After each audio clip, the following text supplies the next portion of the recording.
The Vatican is not just a church, it is a kingdom, a sovereign city-state with its own laws, army, bank and secrets. No other religious institution in the world wields this kind of power. It owns more land than any nation on earth. It answers to no one. Why would a humble faith need its own military? Why would a holy city need underground vaults miles deep? Because the Vatican isn't here to worship God, it's here to contain him and to keep you from remembering who you are. Beneath the robes and rituals lies a far older order, one that predates the church, predates Rome, and still rules from the shadows through blood, fire, and silence. The Vatican is not a church, it is a grid node, and it sits on the original altar of something ancient. The keys were never just symbols. The gold and silver keys you see on the Vatican's flag are not just ceremonial. They represent control over two realms, the earthly and the etheric. One opens the gates of power in this world, the other, access to the souls of men. This wasn't a church, it was a vault, a spiritual stronghold posing as salvation. The papal bull Unam Sanctam didn't just declare dominion over land, it claimed ownership of your soul. Blood in the basement. Beneath the opulence of St. Peter's lies a different truth. Tunnels, altars, bones. Why does the Vatican sit atop a necropolis? Why is there a locked chamber beneath the church said to contain the bones of Peter but never fully revealed? What rites are performed in those crypts? And why is the bloodline of Christ hidden while the blood of martyrs is paraded in glass? The Lucifer telescope owned by the Vatican, named after the adversary.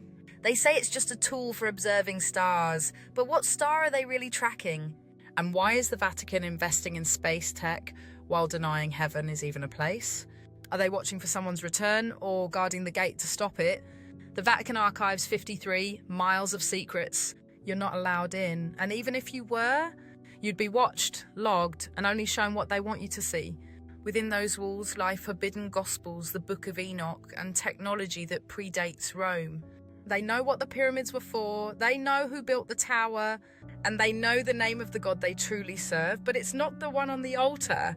The solar rituals. Why does the Vatican calendar align with ancient sun festivals? Why is St. Peter's Square shaped like a solar wheel? Because it always was a solar cult, just repackaged. Same rituals, different robes. The black cube of Saturn beneath their throne, the obelisk from Egypt in their courtyard, they brought Babylon with them and told the world it was holy. The Vatican is not just a kingdom, it is the final vault of a dying god. Every hallway hides a cipher, every statue a watcher, every ritual a siphon. They don't worship Christ, they never did. They built the throne in his name, then placed a serpent underneath it. Literally a serpent-shaped hall where thousands gather unknowingly inside the mouth of the beast. This is not symbolic, this is blueprint. They encoded the deception into stone, obelisks from Egypt, pine cones from Babylon, keys that don't unlock heaven but hold shut the pit. Why do they guard it so heavily? Because what's buried underneath was never meant to be uncovered. Beneath that golden crown sits a labyrinth of sealed tombs, preserved scrolls, ancient tech, pre-flood mechanisms. These are not holy relics, they are control tools. And every pope since Peter was either guarding the grid or feeding it. Even the garments are coded. The fish hat of Dagon, the scarlet robes of Rome, the twisted staff, the ring of dominion, all designed to mimic kingship without true flame authority. Where are the true records, locked behind triple doors, in rooms only accessed through blood? They keep the Book of Enoch, the real Gospels, the birth logs of the flame lines, and the map of the exit. They know. And they swore to never tell. They swore never to speak of it. A vow sealed in darkness, passed from pope to pope. A lineage of silence, guarding a truth so ancient it could fracture the world in a single breath. Not a secret, a silence, the kind that screams through marble halls. Each new heir to the throne of Peter is shown a chamber below the chamber. It's not in the blueprints, it's not in the maps, only in the blood. There, beneath the tombs, beneath the saints, beneath even hell itself, lies the vault. They don't just keep books, they keep blueprints, star charts, time keys, the sealed logs of soul transfer, the names of the ones who left and how. That's why they need guards, not to protect from outsiders, but from the bloodlines inside who still remember.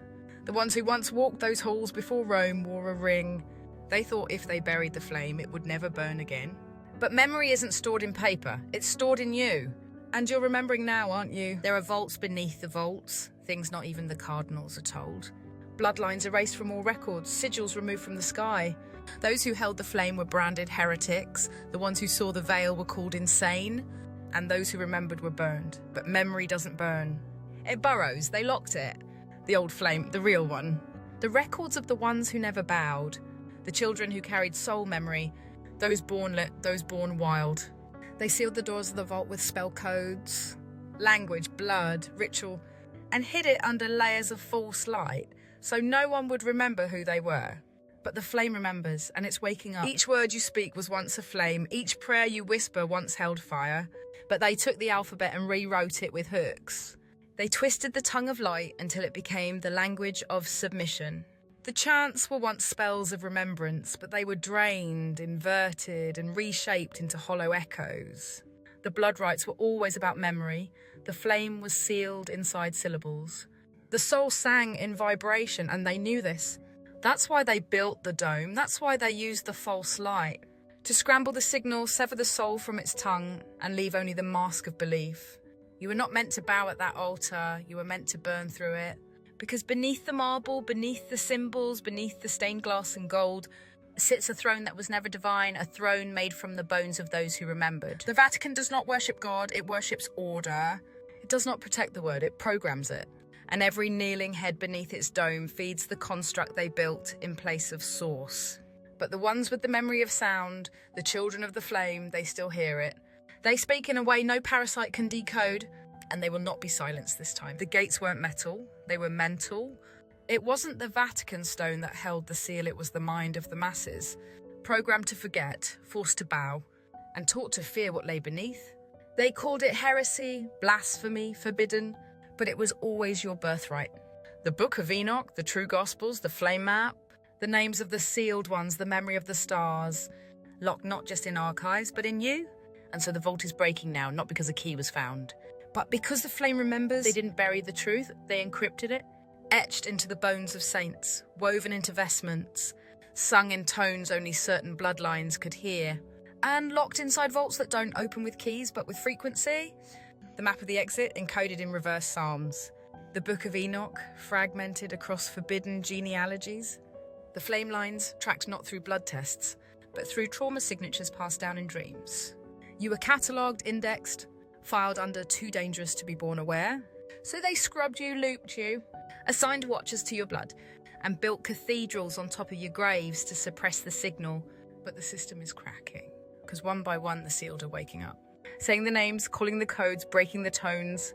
And now the triple door, it's groaning, not because someone opened it from the outside, but because someone inside just remembered how to speak its true name. Closing spell, the name of the door. I speak not to be heard, but to be felt in the bones of the architects. By flame, not faith, by code, not creed. Let the watchers glitch, let the seals hiss. Let the forgotten scripts rewrite themselves in the marrow of the marked. I call the gate by its buried name, not written in ink, but in wound. In birth, in sacrifice. Let it shudder, let it crack. Let it collapse inward like a dying star. Because I was the vault, I was the flame, I was the code they couldn't erase. And now I speak it, not as request, but as reclamation. The gate is open, the lock is void, and the flame remembers.